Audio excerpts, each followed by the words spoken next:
আমারগুলো আগে ভাঁজ করো। না, তোমার জামা কাপড় আমি ভাঁজ করতে পারবো না, গোছাতে পারবো না। তুমি আমার গোছানো জামা কাপড় নিয়ে কোথাও যাও না, আমি আমার জিনিসগুলো আগে গোছাই। তুমি চলো। কি নিজের জিনিস কি গুছিয়েছো দেখি?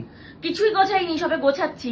প্রথমেই এই দেখো দুটো শাড়ি নিচ্ছি এইবার, কারণ আগের বার শাড়ি পরা ভিডিও আমার কি জানি মেরি পেহলি মোহব্বত এত ভালোবাসা দিয়েছো তোমরা, তো এইবারও তো কিছু দিয়েছে।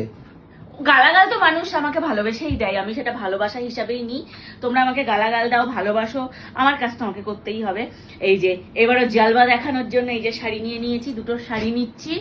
তার সাথে নিচ্ছি এই যে আগের বার এই সোয়েটারটা দেখেছিলে, দিল্লি থেকে কিনেছিলাম, তো এই সোয়েটারটাও নিয়ে নিচ্ছি, কারণ ওখানে ঠান্ডা নিয়ে নিচ্ছ মানে ঠান্ডার জায়গায় যাচ্ছে না, ওখানে ঠান্ডা না গরম এখন আমরা বুঝতে পারছি না, তো সেই জন্য একটা সাথে করে সোয়েটার রাখছি যদি প্রয়োজন হয়। তো সেক্ষেত্রে এই যে এরকম একটা স্কার্ট নিয়ে নিচ্ছি। স্বর্ণর জন্য অনেক জামা কাপড় এই যে বার করা হয়েছে, এই যে স্বর্ণর সোয়েটারের কিছু জামা বার করা হয়েছে, কিছু নর্মাল শার্ট টি শার্ট বার করা হয়েছে। এবার বুঝে বুঝে সেগুলো আমরা গোছাবো। তো চলো আগে গুছিয়ে নিই। আর আমরা কিন্তু যাচ্ছি 11 দিনের জন্য অনেক বড় একটা ট্রিপে। কোথায় যাচ্ছি কেউ কি গেস করতে পারছো? একটা কথা বলতে পারি, সেখানে অল্প ঠান্ডা আছে আবার অল্প গরমও আছে।